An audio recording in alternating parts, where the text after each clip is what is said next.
आज का case UK London से है, जहां की सड़कों पर एक शख्स बिना शर्ट के एक हाथ में चाकू और एक लकड़ी का डंडा लेकर सड़क पर घूम रहा था और जो भी शख्स इसके आगे आता ये उस पर हमला करके आगे बढ़ता जा रहा था। तो कौन था ये शख्स और ये हर अपने आगे आने वाले शख्स पर ऐसे हमला क्यों कर रहा था? क्या ये कोई मानसिक रोगी था या फिर कोई सीरियल किलर? आज की इस वीडियो में इस केस के बारे में विस्तार से जानेंगे। लेकिन आज का ये केस शुरू करने से पहले मैं हूं संकित और आप देख रहे हैं क्राइम वेयर हाउस की एक और न्यू क्राइम स्टोरी। अगर आप इस चैनल पर आज पहली बार आए हैं तो वीडियो को लाइक कर चैनल को सब्सक्राइब जरूर कर लें, क्योंकि मैं ऐसे ही क्राइम स्टोरीज इस चैनल पर लेकर आता रहता हूं। तो चलिए शुरू करते हैं आज का केस। पल्मायरा सिल्वा का जन्म 1932 में दक्षिणी इटली में हुआ था। फिर 1950 के दशक में उन्होंने अपनी मातृभूमि इटली को छोड़ दिया और फिर ये लंदन चली आई। वहां जाकर इसने अपनी नई जिंदगी की शुरुआत की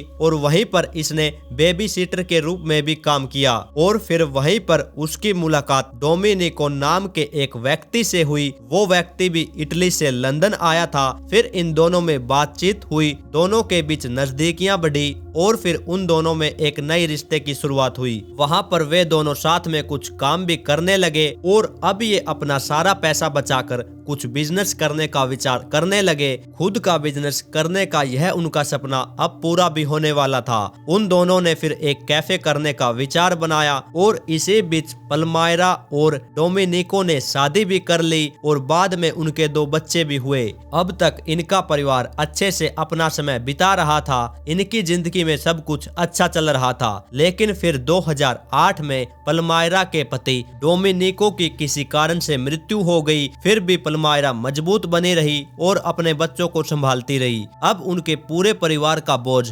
पल्मायरा पर आ चुका था। फिर धीरे धीरे इनका बेटा बड़ा हुआ और फिर इसने और इसके बेटे ने इनके बिजनेस को आगे बढ़ाया। एडमंटन में सिल्वा का कैफे अच्छा चल रहा था। समय बीतने के बाद इनका ये काम और बढ़ता गया और फिर पल्मायरा ने अपने बेटे की भी शादी कर दी और फिर पल्मायरा के 6 पोता पोती हुए। पूरा घर अब खुशियों से भर चुका था। जो सपना पल्मायरा ने कभी देखा था वो अब उसका पूरा भी हो रहा था। लेकिन इनके परिवार के किसी भी सदस्य को नहीं मालूम था कि अब उनके पूरे परिवार पर मुसीबतों का पहाड़ टूटने वाला है। जब ये पूरा परिवार अपनी छुट्टियां बनाने के लिए इटली गया हुआ था और इटली से लौटने के ठीक 1 हफ्ते बाद अब तक पल्मायरा की उम्र भी 82 साल हो चुकी थी। फिर इसी बीच दिन आया 4 सितंबर 2014 का। उस दिन 25 साल का एक शख्स निकोलस साल्वाडोर इनके कैफे में आया। निकोलस उस वक्त काफी परेशान था। उसके पास एक नियमित नौकरी भी थी, लेकिन 3 दिन पहले ही उसे उसकी नौकरी से निकाल दिया गया था।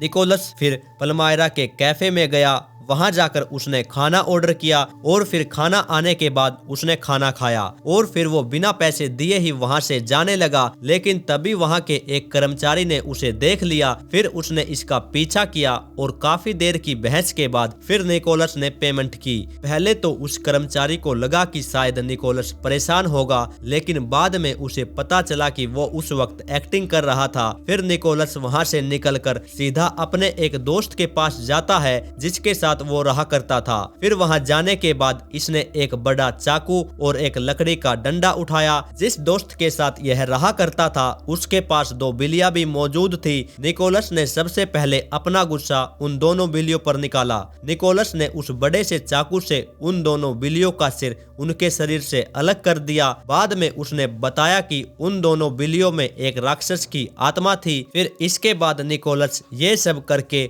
और उस चाकू और लकड़ी के डंडे को हाथ में लेकर सीधा सड़क पर निकल पड़ता है और वो वहां के घरों के बगीचों में टहलने लगता है। इसमें आप उसे देख भी सकते हैं। निकोलस ने पल्मायरा के घर तक पहुंचने से पहले काफी बगीचों को तहस नहस कर दिया था, क्योंकि उस वक्त उस पर खून सवार था। और जब निकोलस ने एक बगीचे से दूसरे बगीचे में जाने के लिए छलांग लगाई तभी उसे पल्मायरा अपने बगीचे में दिखाई दी। निकोलस फिर उस बड़े चाकू और लकड़ी लकड़ी के डंडे के साथ पलमायरा की तरफ बढ़ा। वहां जाकर उसने पलमायरा से पहले बातचीत की और फिर उसे पकड़ लिया और फिर निकोलस ने इसी बीच पलमायरा पर कई बार चाकू से वार कर दिया। फिर उसने बड़े ब्लेड से उसका सिर धड़ से अलग कर दिया और वो वहां से फिर फरार हो गया। पलमायरा की मौके पर ही मौत हो चुकी थी, लेकिन उस वक्त हैरान कर देने वाली बात यह थी कि इसके बाद भी निकोलस रुका नहीं। वो फिर भी बगीचों में चाकू लेकर घूमता रहा। तभी वहां आसपास के लोगों ने पुलिस को सूचित कर दिया।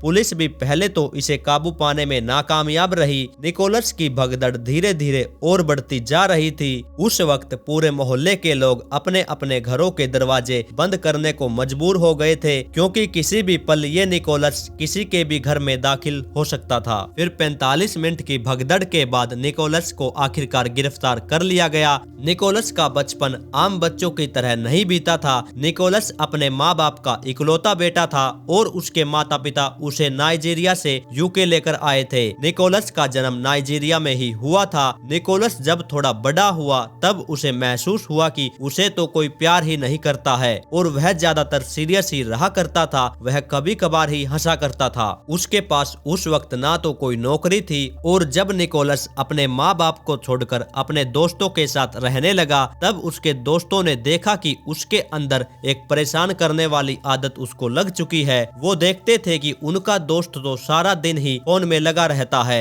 जब उन्होंने देखा तो उन्होंने पाया कि वो तो सारा दिन हिंसक, टॉर्चर करने वाली और बेहद ही भयानक क्राइम सीन्स की ये सारा दिन वीडियोस देखता रहता था। निकोलस ने अपने आप को इन सब में पूरी तरह डुबो लिया था। 2012 में फिर इसने इस्लाम धर्म अपना लिया, लेकिन निकोलस यहीं पर नहीं रुका। फिर 2014 में आते आते इसने अपना ये इस्लाम धर्म भी बदल लिया। फिर इसने 2014 में ही बौद्ध धर्म अपना लिया। निकोलस का जीवन पूरी तरह उथल पुथल स्थिति में आ चुका था। उसको खुद भी नहीं पता था कि उसको क्या करना है और क्या नहीं। जो लोग निकोलस को जानते थे उन्होंने बताया कि ये सारा दिन शराब पीता और नशीले पदार्थों का सेवन भी करता था। नशीले पदार्थ का सेवन करने के बाद निकोलस बहुत ज्यादा हिंसक हो जाया करता था। निकोलस की गिरफ्तारी के बाद पुलिस अधिकारियों को ये तो साफ हो गया था कि ये जरूर गंभीर मानसिक बीमारी से पीड़ित है। निकोलस पर फिर हत्या का आरोप लगाया गया और उस पर मुकदमा चलाया गया।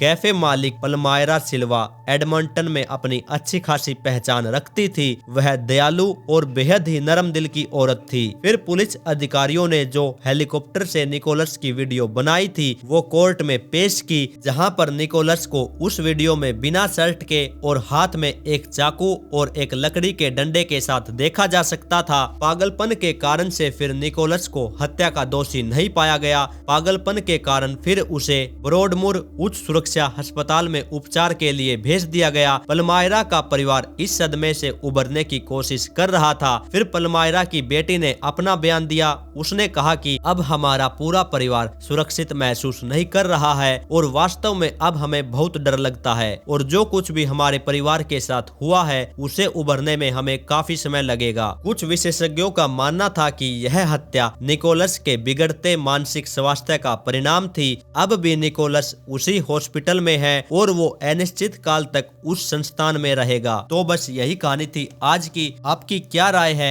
इस कहानी के बारे में आप कमेंट करके जरूर बताइएगा। और आपको ऐसी ही क्राइम स्टोरी सुनना पसंद है तो आप इस चैनल को सब्सक्राइब जरूर कर लें, क्योंकि मैं ऐसी ही क्राइम स्टोरीज इस चैनल पर लेकर आता रहता हूँ। तो जल्द ही मिलेंगे एक और नई क्राइम स्टोरी के साथ।